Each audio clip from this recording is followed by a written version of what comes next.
this time to introduce Simon Turnbull. Simon is a professional psychic with over 30 years of experience. Don't hold that against me. The last 17 as president of the Australian Psychics Association. Prior to becoming a full-time psychic, Simon was a professional singer and songwriter and recording artist. He's from down under, and since he co-founded the Australian Psychic Association in 1983. He also co-founded a psychic hotline in Australia in 1993. He has tasked over 100 psychics over the last 11 years on various projects. He's also a remote viewing researcher with PRV Associates, founded with Charles Scarf. Together they completed a 3-month research project in 2003, looking at ways to predict the stock market on a daily basis, using a form of RV that they call predictive remote viewing. So please welcome Simon Turnbull. Thank you. Thank you. Okay. Well, first of all, I'm very honored that I was invited here to speak. I've been working for about 30 years with psychics. I guess I'm sort of like a mother hen in a way for a lot of psychics. And because in Australia we're kind of insulated, in a sense, we're like a microcosm of the rest of the world, with about 20 million people, which is less than 10% of your country. And so people tend to gravitate very quickly to groups sharing the same interests. And new stuff gets adopted very quickly in Australia because we're so far removed from the rest of the world, including all kinds of technologies, but including psychic technologies. So the reason I'm here today, in a sense, is because I'd like to promote a new technology, in a sense, that we've kind of been using in Australia for some time, which is based on, in a sense, transforming the way that perhaps the rest of the world looks at what a psychic does. And because of the new approaches that were developed with remote viewing in particular, there's a kind of a shift, in a sense, away from the old gypsy idea of being a psychic towards a more, perhaps a more scientific approach, a more scientific outlook. And that's very important because there are a lot of people, I'm sure you're all aware, who could be taking advantage of these new technologies, well, new to some of us, but certainly new to a lot of the rest of the world, in a lot of areas such as business, entertainment, sport, you name it. In our area, we've been advising a lot of people for generations, and I've kind of come up that way. And the good side about, the good part about being a professional psychic, in terms of the remote viewing side of things, is that you get paid every day to do it, which is very valuable, not just from a financial point of view. Because if you really want to explore some of these technologies in their deeper states on a 24-hour day, well, your waking time anyway, you're kind of you've got a huge advantage. And so I'm hoping today that the people I'm speaking to today, that some of you are perhaps interested from that standpoint of going into this professionally. But even if you're not, or you may be professionals already, but even if you're not, that you may have in some way, in large or small, some influence in terms of steering people into adopting remote viewing, obviously, in a way that can generate greater interest more rapidly. Well, what we're doing about it is, as far as looking at the future of remote viewing, is we're attempting to give it a different face, a new face. In pursuit of that, I've debated people like James Randi, and won on one occasion because we caught him lying.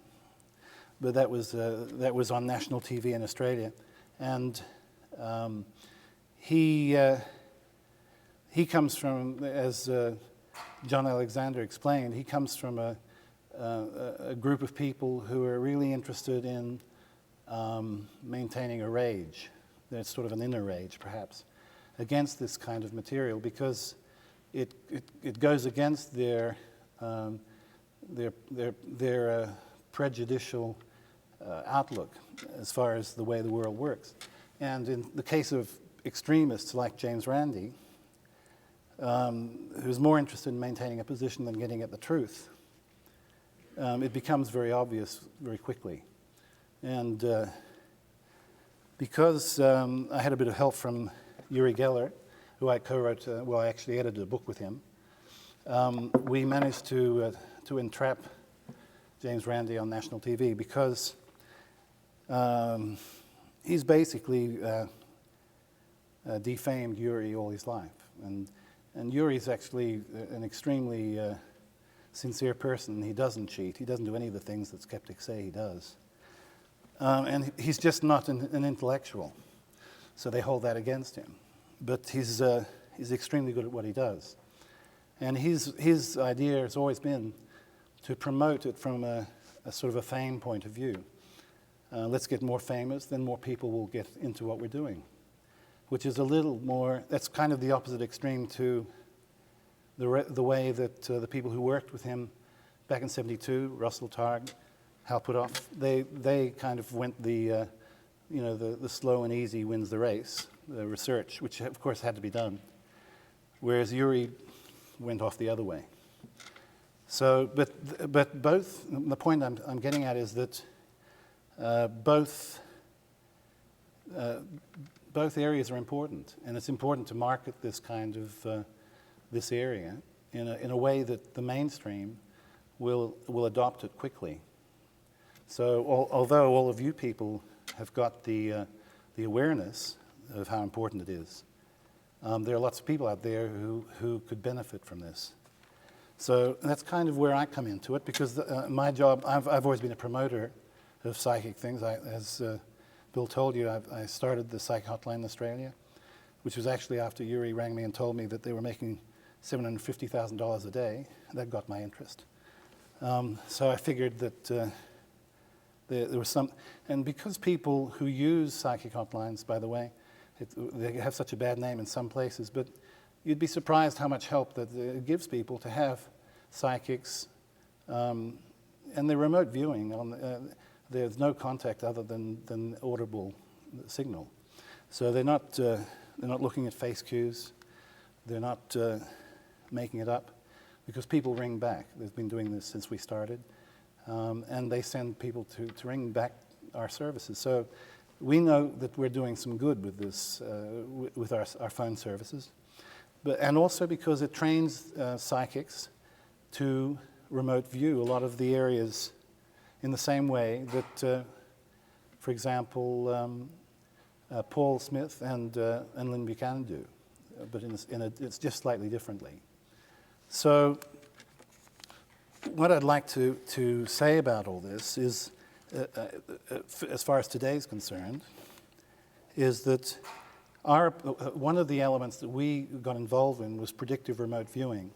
Now, predictive remote viewing, we call it PRV, was an effort last year to attempt to work on the top 20 stocks in the Australian stock market.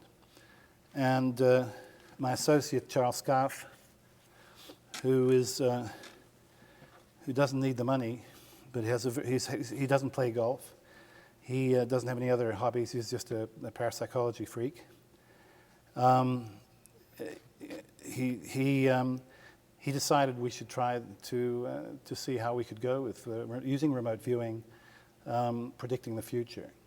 Now, because psychics have been doing that, without too many pats on the back for a long, long time, it was second nature for me to be asked to do it, because I've been using forms of remote viewing. Because remote viewing is a great label these days. It covers just everything. It covers clairvoyance, certainly. It covers telepathy, just about, you have to include it, and precognition. Now, the thing about predicting the future is that, the thing I've learned anyway in 30 years of working, is that there are two futures. There's the future you take and the one you reject. And there were some comments or mentions on that subject earlier on today by Lynn and a couple of other people, which I didn't feel missed the mark, but I felt the important thing about the future is that it's the future's in your power to change. And it's one of the things that professional psychics learn very quickly if they're going to stay in business. Because only about 5 or 10% of what a psychic predicts is actually going to be fated or destined to happen. The other 90 to 95% is based on free will. And believe me, we have much more freedom to make choices than we think. A lot of us think, certainly there are a lot of fatalists out there that would disagree. And I'm a bit of a fatalist myself. But mainly because I'm looking for, just like everybody else, a sense of purpose in my life, and I want to stick to that purpose and not deviate too much from it, from a spiritual perspective. But getting back to the predictive element, the important thing about predicting the future is that when you're looking at certain information, you're looking for information for whatever purpose, by the way, as well. You can be looking at certainly for the stock market. You can be looking at it for a relationship. You can be looking at it for a business enterprise, which we do a lot of. It's amazing. It's not surprising, but it's certainly it did surprise me in my early days how many people in powerful positions, and also in other areas, but certainly in business, who were looking for advice, quiet, discreet advice, and it had to be accurate or they wouldn't come back. That was the key to it. On a number of things. Now, the point I'm going to get to is how to do it. Hands up, just please, just for giving me an idea. How many of you perhaps read tarot card? 1, 2, 3. Well, you've got the advantage. Okay, 3. Well, I would suggest to you that although a lot of you see that remote viewing as a tool should be, in the purest sense that it's been presented so far, although tarot cards have been used in the past historically, are actually an important, a very valuable tool because they're based on a mathematical, it was explained to me when I first started learning tarot. I'm listed in the Encyclopedia of Tarot, by the way, so I know what I'm talking about with tarot. The person that first taught me about tarot explained to me that tarot is algebraic. It's a mathematical process. It's based on 156 codes. And the universe is a mathematical environment, mathematically based environment, it's a quantifiable environment. In fact, there's Lynn was talking, I'm referring back to things I've heard today, but Lynn was talking about, I'm sure it was Lynn, it could have been somebody else, talking about quantum physics. There's a professor of quantum particle physics in Sydney, Professor Brian McCusker, who wrote a paper actually called Tarot and Physics. And what he found was that the universe, this is back in the 80s, or 70s actually, 70s, 80s, he found that there was some indication that the universe was trying to communicate with us in various ways, not just clairvoyantly or clairaudiently or telepathically, but in any excuse my French, way that it can. And if you can learn, as the Chinese, centuries and thousands of years ago discovered, if you can learn to study the way that the universe communicates with us, for example, to give an idea, a lot of superstition is based on it. The sound of a dog barking at 9 o'clock in the morning is supposed to indicate something. a bird landing on your roof at 10 o'clock in the morning. These are the old ways of interpreting nature talking to us as human beings. The tarot, though, is an incredible tool for two reasons. One is it gives us 156 codes of information. That's 78 times 2. That's 78 upright, 78 reversed. Now, what we did in 1983 is we developed a psychic a tarot program. In fact, one of the first tarot computer programs in the world back in 1983 on a Commodore 64. I don't know if you remember those. You don't remember those? Ah, you do. They were great. And we managed to get the whole program into 64K, which was not easy without graphics. But it worked. And what we found was we were able to, we discovered that if you added more data, the universe, my original partner who's passed away, Victor Robinson, used to call it God in a chip. Because basically, the accuracy of the readings, if you gave it if you gave the cards a voice through the computer, you could actually get the universe to communicate, which could then add to what other techniques you're using, such as remote viewing, or any other kind of tool you might be using, or rather, task you might be tasking yourself or others. We then took it one step further, and by the way, I don't try to hide. This is not proprietary. We are developing the program even further for internet use, but I don't care if someone else wants to use this and make good use of it. I'm happy to share the information. The way you can take it further, and which we're doing, is not just have 156 codes, but multiply it by 1,000. So you end up with you could have 156,000 codes. And what happens is, instead of predicting that you're going to meet someone at a certain time in the future, which is a tool simply to aid your remote viewing to gauge what you're picking up about the future, you can actually then put a date on it, a place on the planet, country, a town, a city, whatever you like. And we've now started to add a name database. We're up to, I think we recently came upon, we started off with about 20,000 names, but we're now up to about 70-odd thousand names. And this is like everything you can think of, from Inca names to Eskimo names, Australian Aboriginal names. Whatever names we can get, we just add into the database over time.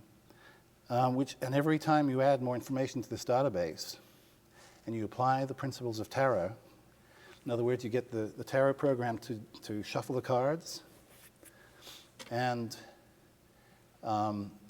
once you've got it does everything exactly as a tarot reader would do. It gets the cards shuffled, cuts the deck, and then rolls them all out, and much faster than you can blink at, and interprets. And the interpretation is simple. You just follow if you know how to read the tarot, it's basically there is a Gestalt aspect to it, where you're triggering off impression. You're basically drawing from a library in your mind of symbols and experiences you've had, and that's why the difference between a particular remote viewer who's getting certain impressions from a certain source may want to have more data attached to that than they can pick up purely from their remote viewing exercise. So as a predictive tool, this is very, very valuable. The other thing we discovered with coming back to the PRV, because we used tarot in the PRV only slightly, but we did find that we were able to, one of the results we found was in the first month, the Jeffrey Mishlove, who talked about the first-time lucky effect, basically where people get a really good result with remote viewing when they first attempt it. but then it sort of wanes. It's incredibly true, because although our research went for 3 months, non-stop, the first month was actually around the 65% high accuracy, which is pretty high when you're someone who's looking at the stock market and wanting to put money on it, which is exactly what Charles Scarfe and his associates wanted to do. So, and then the subsequent months, although it was still very high results, they started to wane. It went down to 58, and then I think 55 on the third month % accuracy. So it's higher than chance, certainly, but still there's an element of, when you're trying to remote view stocks, there's an element of you having to maintain a kind of feedback effect where you maintain your interest. And that part of it was hard to do because it was our first time, and we were kind of looking to get a result quickly, because certainly from when you're working as a psychic, professional psychic, you have to work within a certain time frame. You've got a client. Usually you give them an hour. You can give them less, though, but certainly not more than an hour as a rule in a professional capacity. And so what you do is you get used to giving out information very quickly and rapidly, and it's all done in a fairly secure way. If you're doing it professionally, the idea is you don't let people ask you questions. You don't ask the client questions. That's the wrong way to go about it. You let the client ask you questions, but that's as far as it goes. Otherwise, you just give them information, you rattle off the information, and you do it very rapidly, very quickly, so that you're not, so you're giving them as much value as possible in the time frame. It's all taped, and so they take away the tape and they digest it. They use the stuff that's valuable, they dispose of the rest. And then they evaluate you after a certain period of time. When you're predicting the future, you're looking at, say, 6 to 12 months as a rule. So what you're looking for is a way to use the remote viewing itself as a tool to get people to appreciate the accuracy and come back, obviously. If they come back, it means that you have succeeded, and therefore, and they'll also recommend you to their friends and so forth. Now, the issue that I'm concerned with is in terms of the title of this lecture, which is the future of remote viewing. The main concern I have is that there is a need to educate people away from the old concepts of what a psychic is, and perhaps even to change the name of a psychic to a viewer, just to sort of try to get away from the gypsy-like approach that people have got, the impression they've got, because there are certain educational courses already available through Lynn's group and through Paul's. If those classes or those instruction courses, and also McMonagle's remote viewing secrets book, if those were kind of put together in a way that will appeal to not just to this group of people, but appeal to a wider group of people who could see it as something valuable on a daily level, there may be some way of speeding up the acceptance of remote viewing in the general public's mind, which is, of course, I think the dream everyone has who's involved with remote viewing. And although, I mean, I don't know how many of you intend to use it professionally, or how many of you, I mean, as a personal tool, it's already worth its money. The money you're spending to learn more about it, it's obviously it's worth it.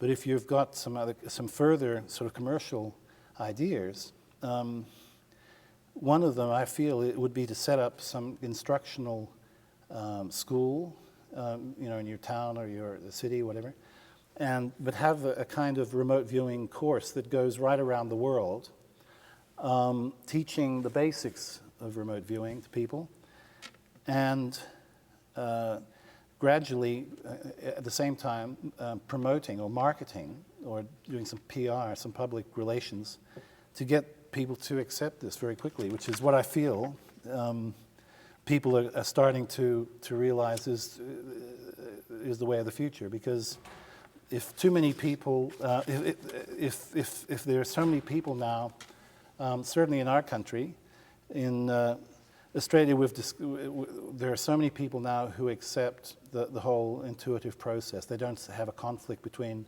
intuition anymore because they can see that there's a vast difference between intuiting something and guessing what something is.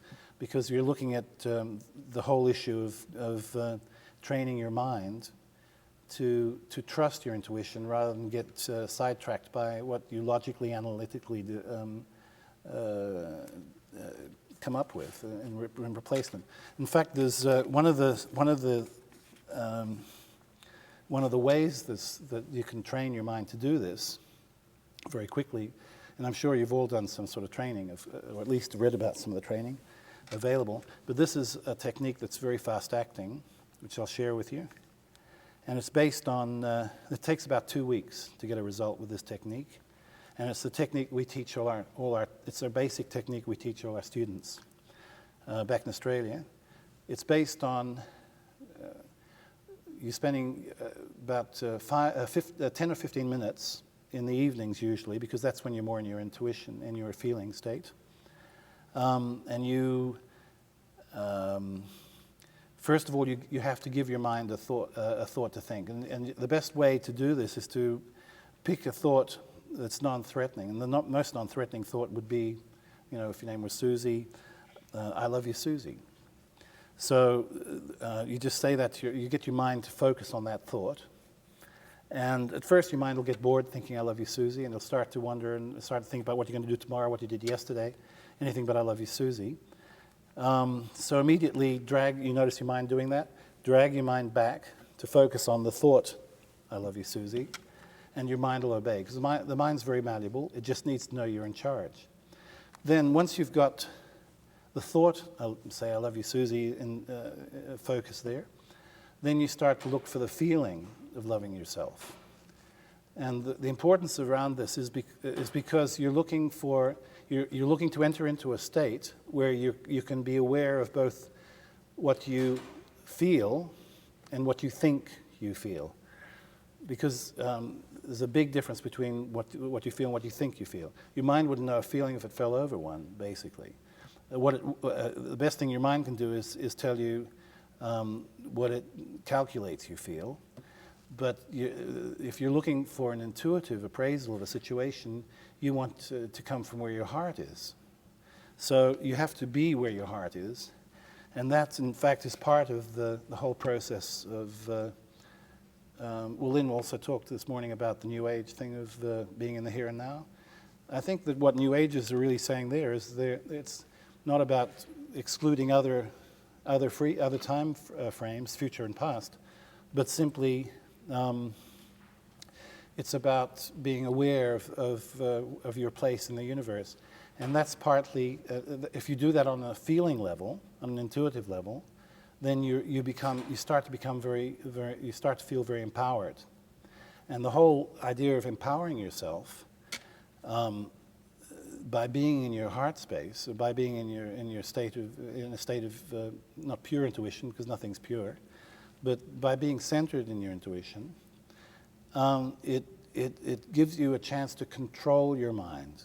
Because one of the biggest problems people have with AOL and all the rest of the whole long panoply of lists of distractions that people have when they try to get into the zone, so to speak, is related to the fact that their minds are let loose like racehorses, and they're not controlling the way their mind works in terms of the way the mind thinks.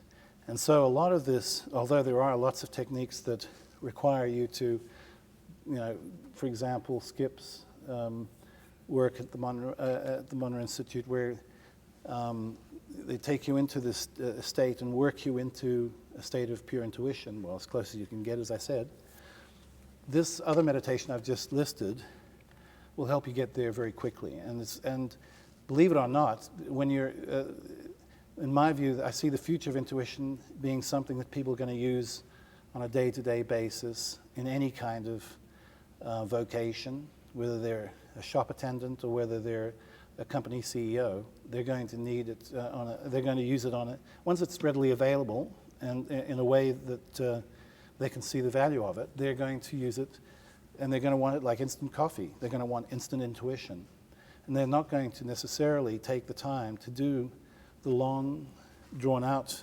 sessions to get you into the zone.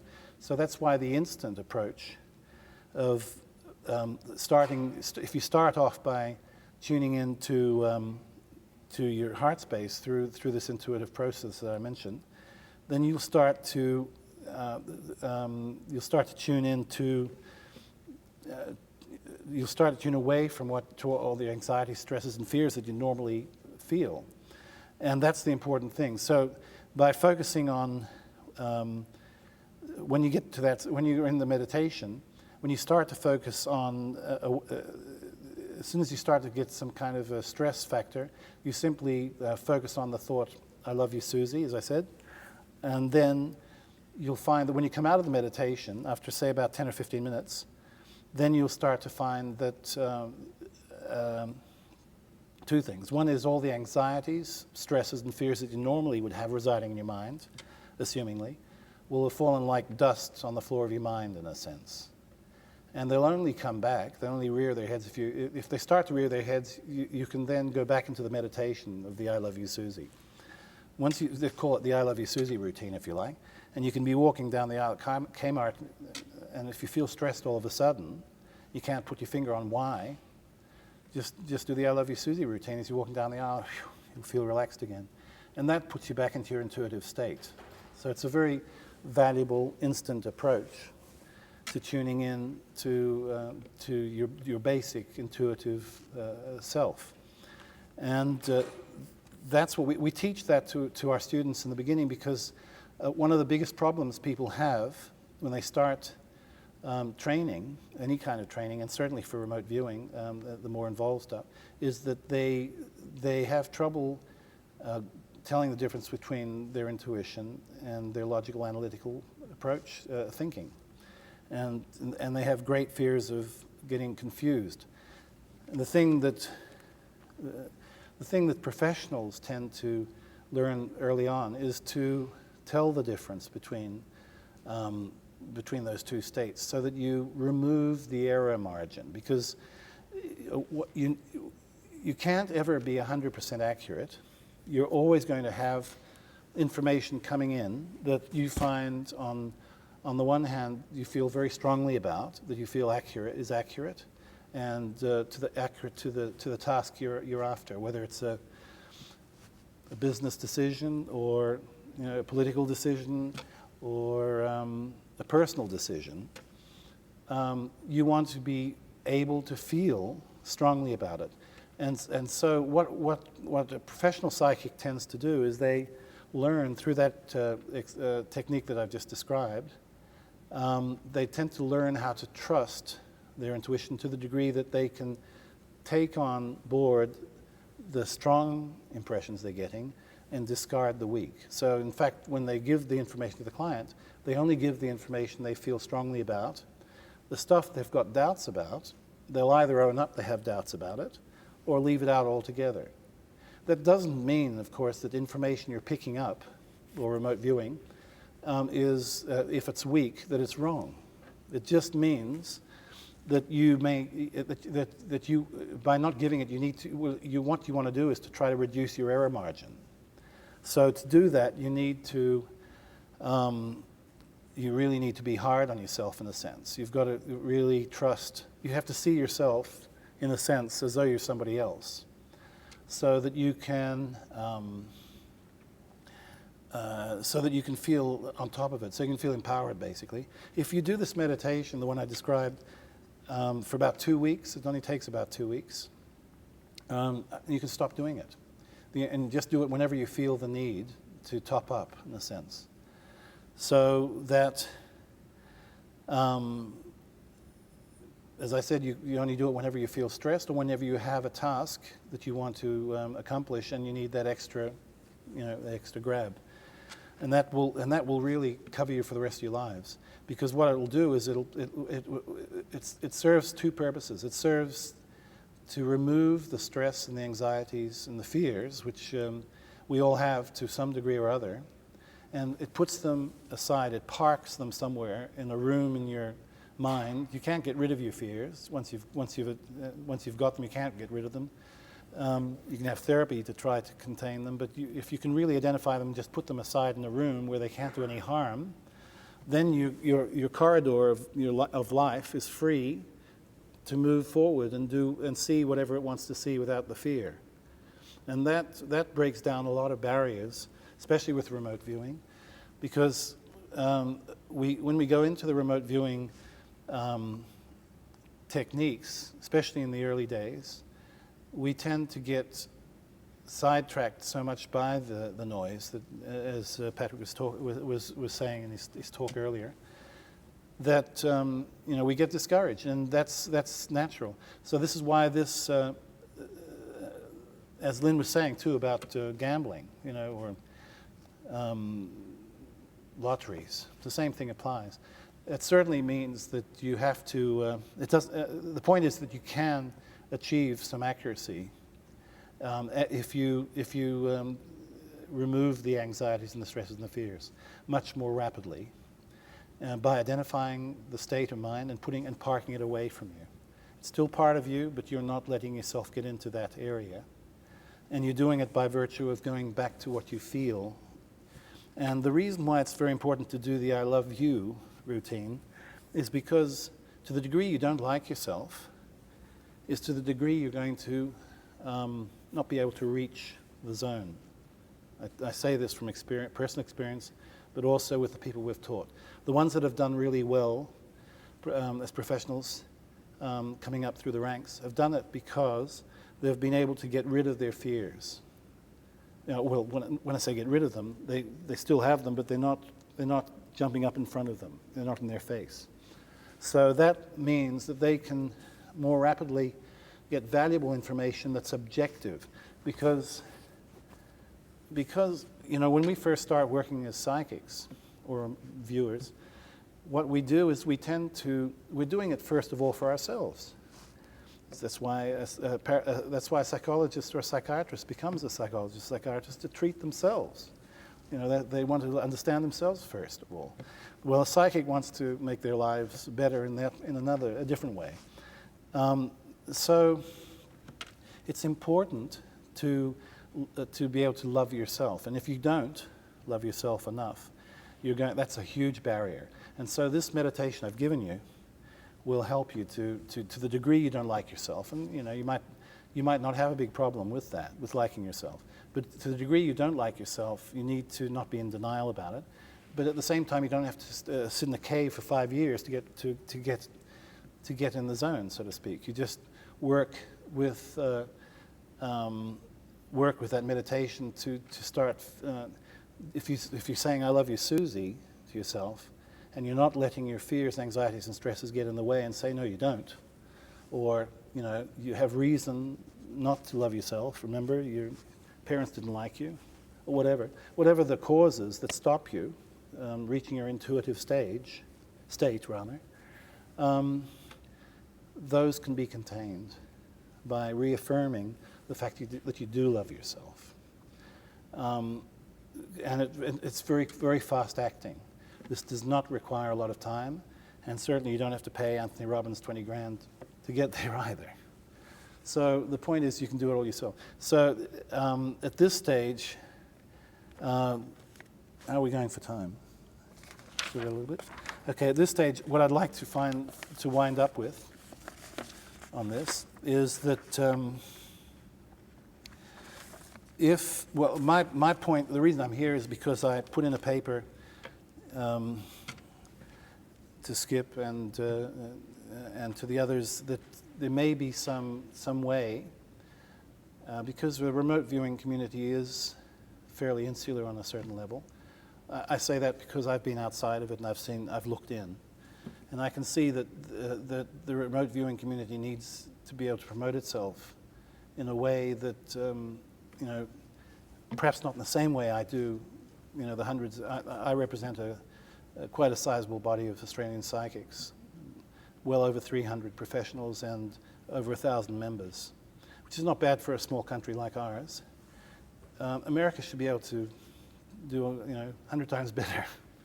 And I think my feeling is that because we're in Australia, we can see this happen, this sort of vast territory that could be united in a sense with this and married with this new technology called remote viewing. There's room. There must be some way, and I'm saying that because I don't pretend to have all the answers to this. One of you out sitting there might have the right answer, or might have the missing ingredient that could make that answer more obvious to the rest of us. But I feel I certainly have some of the possible answers, and they relate to the educational side on the one hand by uniting perhaps all the different remote viewing techniques into one technique that's presented, a core technique at least. Of course, everyone's going to have their own preferences after that.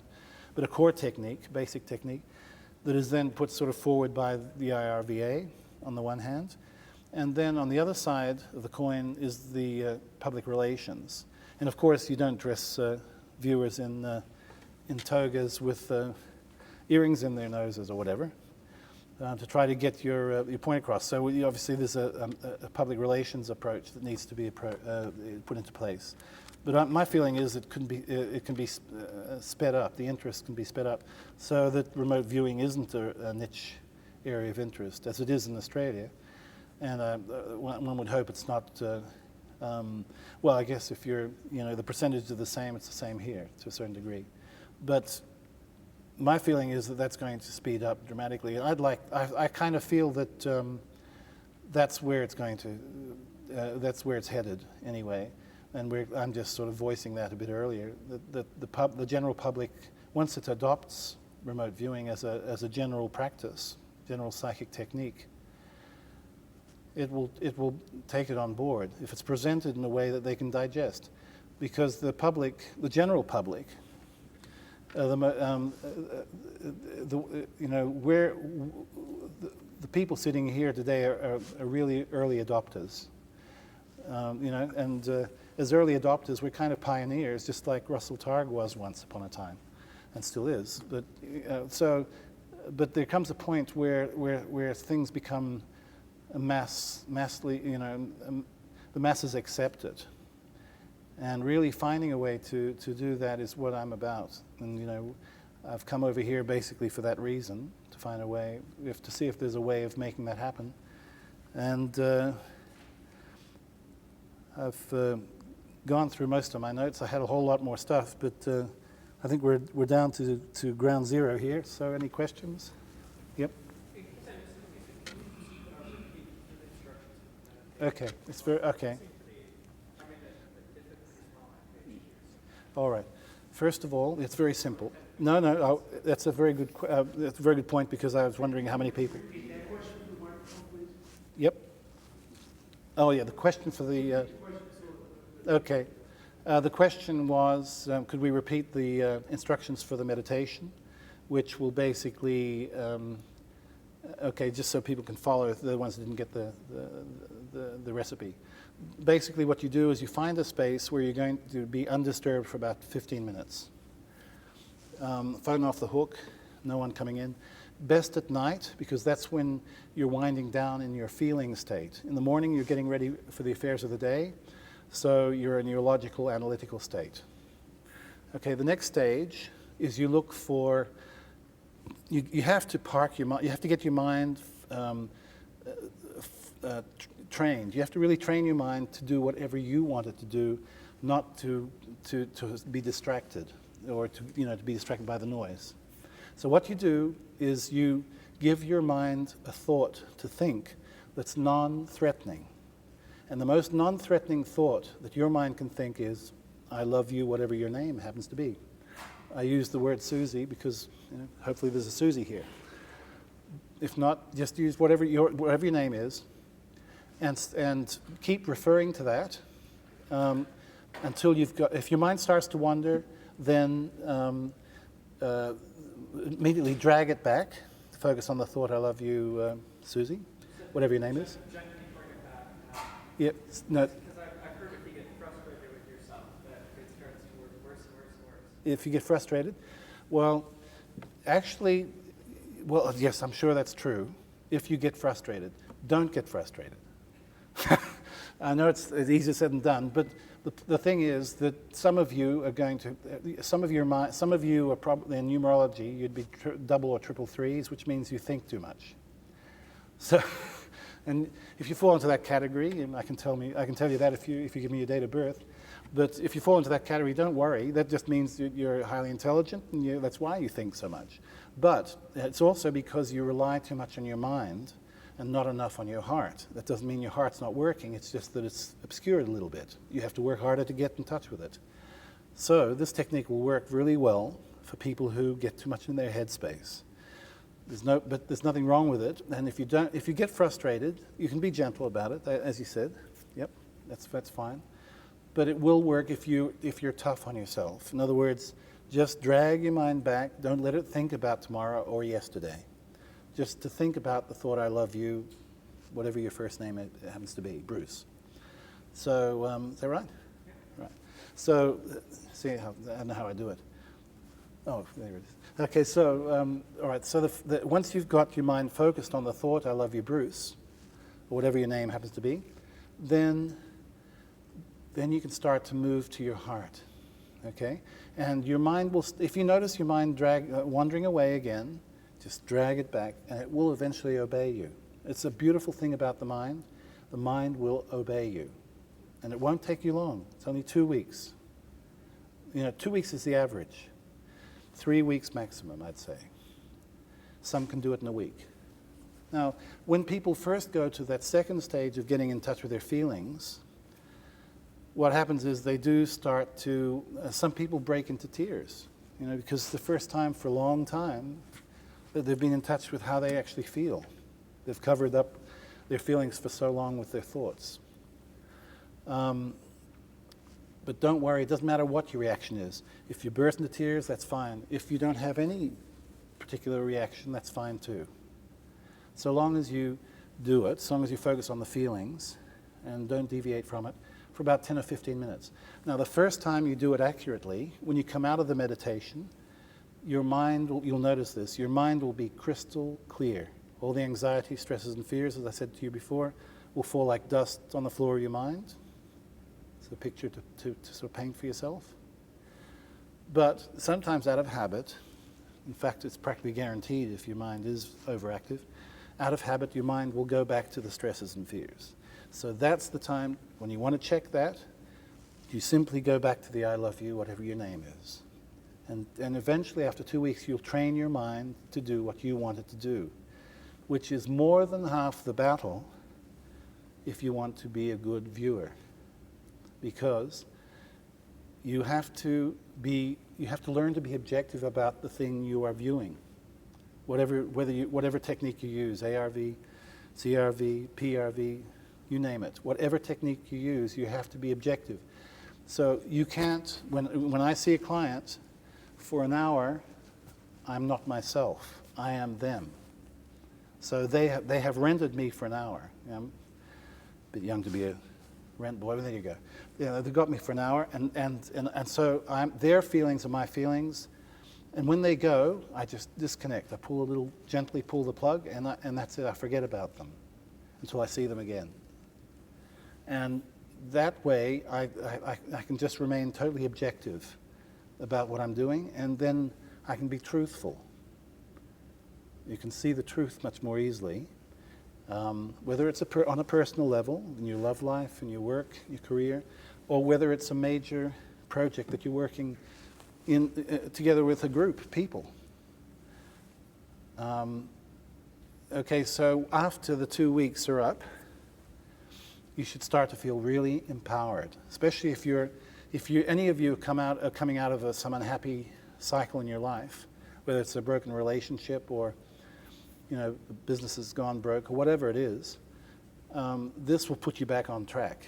I'm not saying that you should pretend that those things didn't happen, but the idea is that you need to heal, and this technique will help you to heal very quickly. But it does more than that for you. It gets you in touch with a very powerful place that's really like a spiritual clearinghouse for you.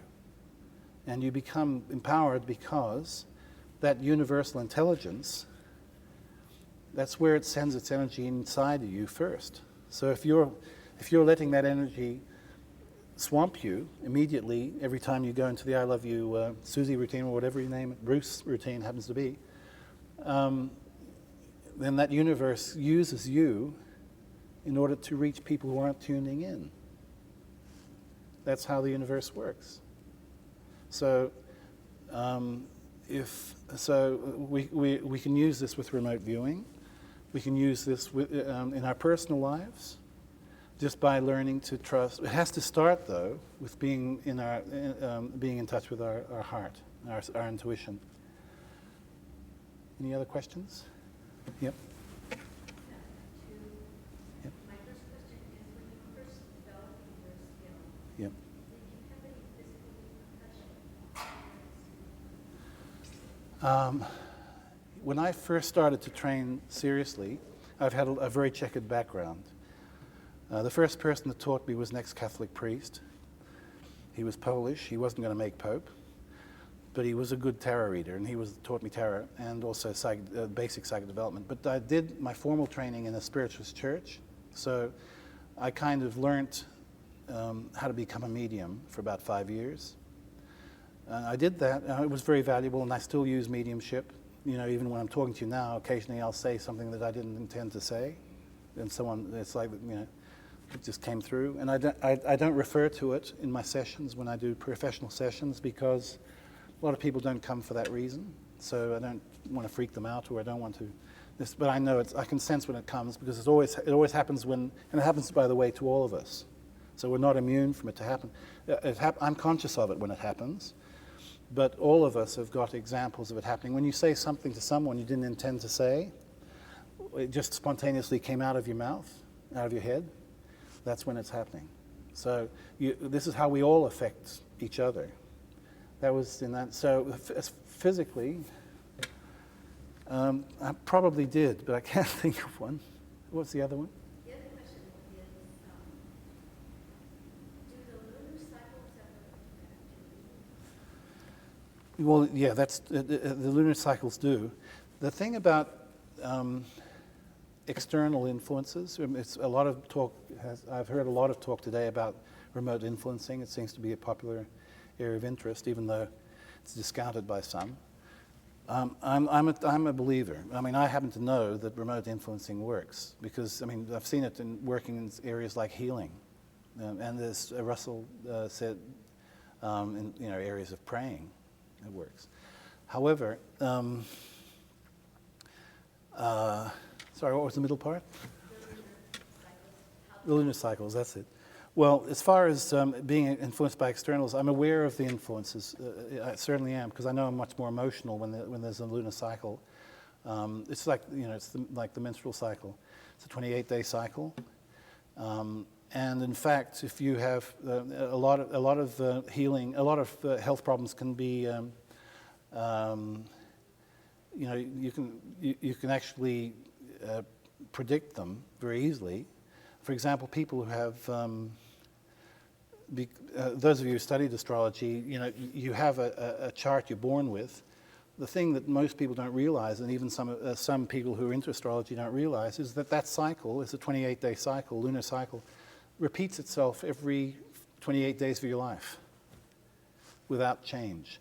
The thing that does change, of course, are the triggers from the other planets. So, but you will find the basic cycle will be the same, which is like, so if someone who's manic depressive or who's got, who's got problems with depression, they'll notice that probably, well, I've noticed anyway, where it's been pointed out to me, that they'll go through a lot of squares to certain, malefics like Saturn and so forth, and well, Saturn, and the majors, like Saturn and Jupiter and so forth. And then when they go through their depression state, in fact, one of my associates has this problem, bipolar condition. You know, you probably know many people, every one of you must have come across someone with bipolar condition. It's a 28-day cycle. Yeah. So yes, the moon does affect how your abilities work, but you mustn't let, you have to rise above these external influences. And you do, with this is one thing this meditation will help you do, is that you start, people will sense when you're doing this meditation, you won't have to walk down the street wearing a t-shirt that says, I love you, Bruce. People will just sense the change, if to the degree you didn't like yourself in the first place anyway. And because there's something else magical about it, and the word magical is a bit of a strange word to use in a remote viewing conference, but anyway, let's live dangerously. So the magical thing about it is that it does have some kind of remote influencing effect. You start to draw people to you that previously would walk right past you because they sense this energy coming from you. So it does affect your life. Personally, if you're looking for a new lover, a new partner, a new business partner, a new business, a new career, a new job, you'll get those things by doing this meditation, as well as helping you with the extra remote viewing techniques that you might be learning with other people, like Paul Smith and Lynn Buchanan and so forth. So it's great. Any other questions? Yeah? The factor of I love you, would it be more powerful to say that to yourself in the mirror? If you're a visual person, yeah. If you're more kinesthetic, you won't have that problem. You don't need to do that.